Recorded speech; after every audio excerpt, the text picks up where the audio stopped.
The big challenge is to maintain the issue on the top of the agenda for us, because obviously the passage of the bill was a landmark event.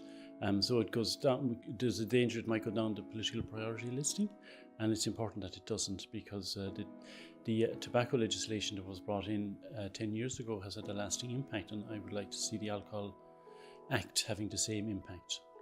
The pressure that the industry has put on us as we were coming and trying to get the bill forward, I think that is not going to go away overnight. And I think we have to be really alert and awake to that and to keep up the pressure. 3 challenges: implementation. This is the halfway point of a marathon. There's lots of work still to be done, and the second half of the marathon can often be the hardest part. So we've got to continue to work together to ensure that the vision that's outlined in the Act actually is realised. In terms of challenges, I think the biggest challenges are around protecting our children.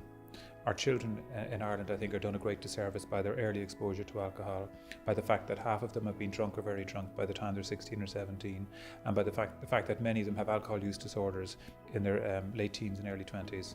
So I think focusing on children, to me, and protecting them from alcohol is a very important thing to do. Well, of course, enacting every single piece of the legislation is going to be a challenge. However, it is legislation, it is now the law, and there will be every effort, I know, made to try and thwart it, but I have every confidence that it will be enacted, and every piece of it will be enacted, and I think that's something to look forward to. The big challenge for me would be our relationship of alcohol in relation to children. If we look at the advertising of alcohol, how insidious it is in the connection to sporting events, in particular the sponsorship. If you go into schools and talk to children about their favourite ads, they will regularly cite to you about alcohol advertising.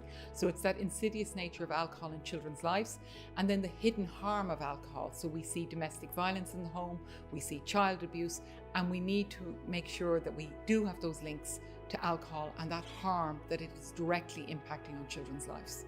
I'd say the big challenges will be, I suppose, the obvious ones, which is to have these measures implemented.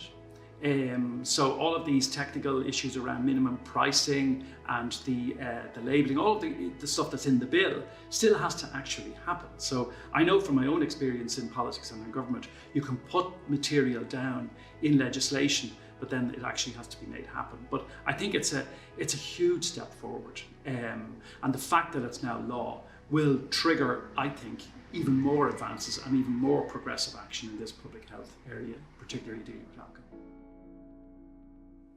This isn't over by any means. I think you can always be sure of one thing, that the alcohol industry will come back and fight again. That's why we have to be ready to fight back.